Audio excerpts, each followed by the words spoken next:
Guess what? There are 1869 North Island activities listed on the Tourism New Zealand website. So how do you select the best and create a memorable New Zealand North Island itinerary? In this video I'll give you a proven travel planning template for a 10-day North Island road trip. You get recommended routes, locations and sites, lesser known authentic tours and experiences, plus a free New Zealand travel planning sheet to download. My name is Michael, I'm a New Zealand travel designer, so let's get started. The most important part of any New Zealand travel itinerary is time. Bring as much time as possible, as there is so much to see and to do in the North Island of New Zealand. The next challenge is distance. Distances in New Zealand are often underestimated. Locations seem to be closer to each other when you're looking on a map, and compare this to a map of Australia, just as a sample. But country roads in New Zealand differ. They are smaller, sometimes hillier and winding. It will take you longer to cover distances than what you may think.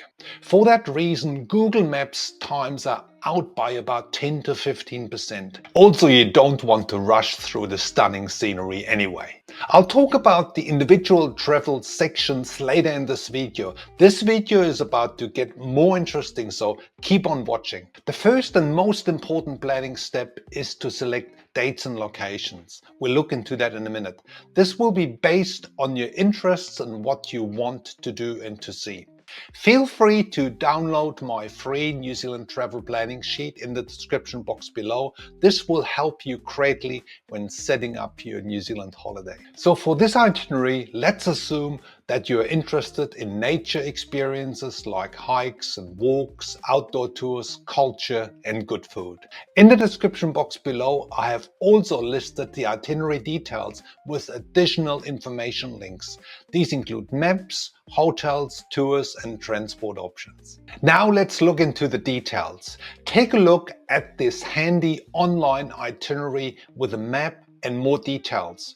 You can also access it in the description box below. With 10 days time, I recommend that you spend at least 2 nights at each key location whenever possible. That way you get a 1 full day to explore each location. Plus, you'll get a break from the driving. Taking domestic flights can be a big time saver, especially if you want to join a North Island itinerary with a South Island. So let's have a quick look into the itinerary overview before we go into details. Again, this map and the itinerary details are linked in the description box below, as well that I have put additional service links in. So Auckland, we have 1 night. Waitomo, Rotorua, 2 nights. New Plymouth, 2 nights. Lake Taupo, 2 nights. The Coromandel Peninsula, 2 nights. Optional, you could swap the Coromandel Peninsula for the Bay of Islands, but more about that option later in this video. If you find this video helpful, please hit the subscribe button below to stay in touch for more helpful New Zealand travel videos to come. For any additional questions, please use the comments box below and I will endeavor to answer them for you. After a long-haul flight, I recommend that you stay for 1 night in Auckland. Then you will be refreshed to start traveling the next day. However, if you come over from Australia and arrive in the early afternoon, you could pick up a car and choose to spend your time at another location outside Auckland. With 1.6 million people, Auckland is by far New Zealand's biggest city. The interesting part for visitors is the central viaduct harbour area, with the ferry terminals, restaurants and other sites which are all within walking distance to each other. Therefore, I recommend a hotel such as the QT Auckland Hotel. It's a perfect location for that. For transportation in Auckland, you could use the Auckland Hop-on coach service or the ferries that go over to Devonport or to Waiheke Island. See links in the description box below. If the weather isn't that great when you arrive in Auckland, I suggest to visit the Auckland Memorial Museum in the Domain. It has a fascinating exhibits about the Polynesian seafarers and the indigenous Maori population. Pick up your rental car the next morning and travel towards Rotorua and Waitomo. You will have 2 nights here. Along the way, I recommend that you stop at the Hamilton Gardens, a fabulous place, especially in the summertime. For something a bit out of the ordinary, visit the Ceylon Discovery Tea Experience, which is more than just about tea. Good to know, your national driver license needs to be written in English, otherwise you will need an official translation. See more information in the New Zealand trip planning playlist in the description box below. As you're staying 2 nights, you have 1 full day to explore the Waitomo area. You can go caving with or without wetsuit, do local walks through limestone cliffs, or check out waterfalls and explore green rolling hills. Continue to travel south via Te Kuiti. Near 𝗏𝗏𝗏𝗀 I recommend the 𝗟𝗶𝗃𝗃𝗃 Hobbiton tour, which is a very authentic experience. Travel along the stunning coastal road towards New Plymouth into the Taranaki Mount Egmont region.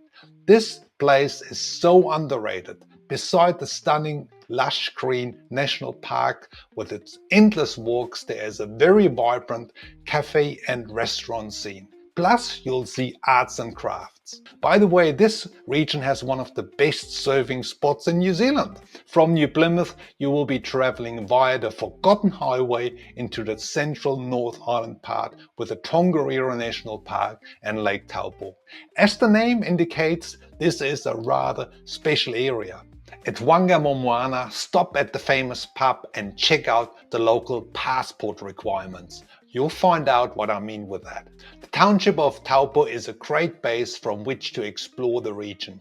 If you want to explore the Tongariro crossing, you could use this full day to do that. Otherwise, you can check out local thermal sites such as Wairākei, Waimangu, Ōrākā or Waitapu.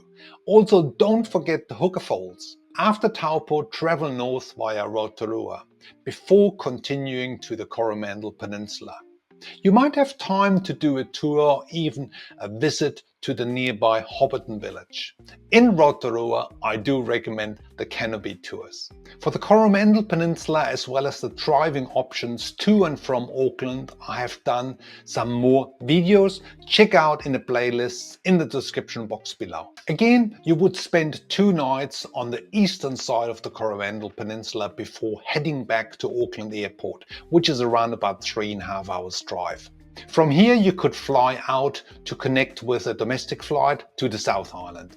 Another interesting option could be to head up to the Bay of Islands. Just some context to both regions. I often refer to the Coromandel Peninsula as the mini Bay of Islands, as there are beaches, kauri trees, a subtropical climate and the oceans. With the Coromandels, you have a lot less driving time than heading up to the Bay of Islands. If you want to visit the Bay of Islands instead of the Coromandels, I highly recommend staying at least 3 nights up there. To save yourself a 4 to 5 hour drive to the Bay of Islands, you could take a domestic flight from Auckland to 𝗟𝗃𝗃𝗃. This flight takes only about 40 minutes. Here's some general North Island travel tips. When you are traveling in the peak summer season between November and March, early bookings are absolutely necessary. You really need to pre-book 6 to 8 months prior to arrival. That way you'll get the best accommodation options at lower rates for rental cars and airfares. Alternative transport options such as motorhome will require a different planning structure, as driving distances will take much longer. Another option is to hire a driver guide for key sections of your itinerary. You don't need a driver every day. Once at location, you can use the tours for transport, which will often pick you up from your accommodation. This 10-day road trip for New Zealand's North Island travel itinerary gives you a great head start. Use my itinerary layout for the recommended service links in the description box below. We thank you so much for your support. If you find this video helpful, please hit the subscribe button below to stay in touch for more helpful New Zealand travel videos to come. Also, you can download my free New Zealand travel planning sheet in the description box below. This will help you greatly when setting up your New Zealand holiday. See you in the next video.